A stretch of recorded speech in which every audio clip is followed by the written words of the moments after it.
Perundungan terhadap umat beragama minoritas.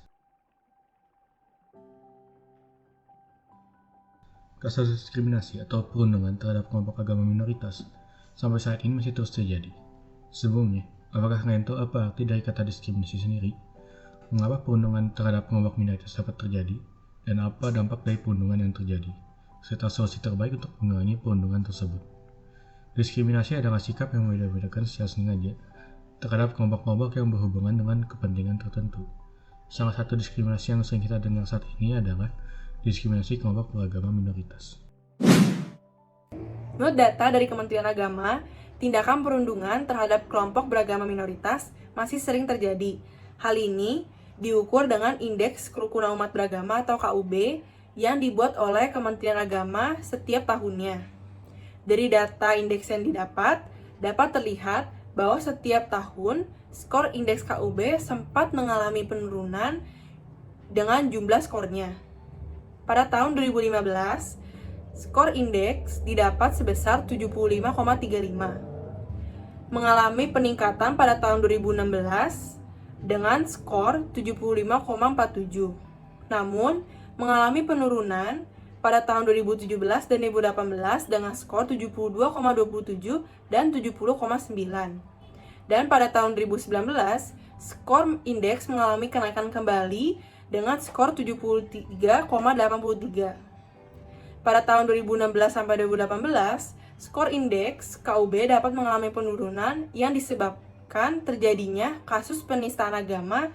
Salah satunya yang viral adalah kasus Ahok. Data kedua yang kami peroleh berasal dari penelitian yang dilakukan oleh Setara Institute.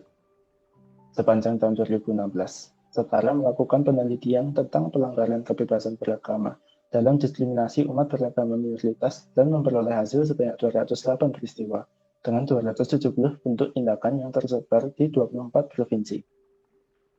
Dapat dilihat dari data, sebagian besar pelanggaran kebebasan beragama terjadi di wilayah DKI Jakarta dengan total 31 peristiwa, dan pada peringkat kedua Jawa Barat dengan total 26 peristiwa, dan ketiga Jawa Timur dengan total 17 peristiwa, dan seterusnya. Dari 270 tindakan yang terjadi, dibagi menjadi dua, yaitu 140 tindakan dilakukan oleh negara, dan 130 tindakan dilakukan oleh non-negara. Dari 140 tindakan yang dilakukan oleh negara, terbagi menjadi 120 tindakan aktif dan 17 tindakan pembiaran.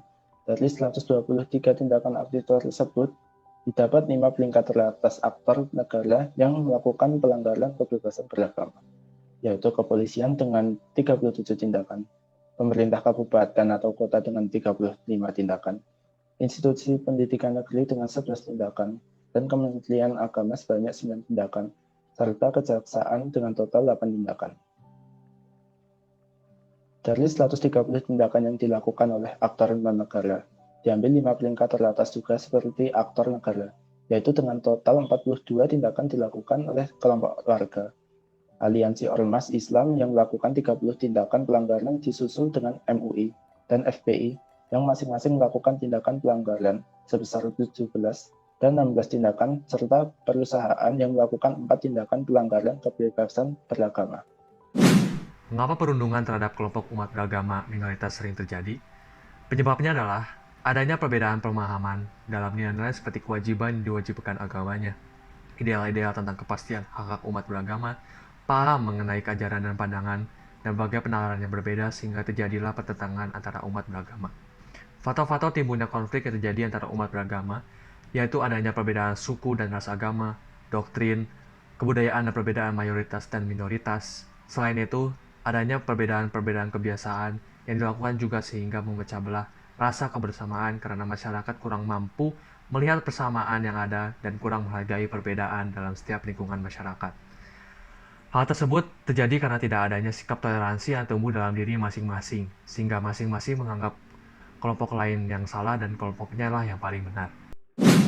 Dampak dari terjadinya perundungan umat beragama minoritas adalah rasa takut yang timbul pada kelompok minoritas untuk melakukan kegiatan ibadah, memunculkan perpecahan atau permusuhan antara kelompok agama, dan pada akhirnya akan mengundang masalah sosial baru dalam memancing konflik di tengah masyarakat beragama.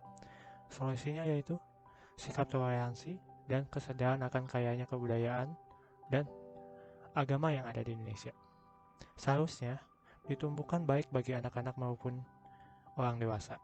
Karena hanya dengan sikap toleransi inilah yang dapat menyatukan dan memberikan kekayaan yang ada di Indonesia. Seperti yang pernah dikatakan oleh Insinyur Soekarno bahwa kalau jadi Hindu, jangan jadi orang India. Kalau jadi orang Islam, jangan jadi orang Arab.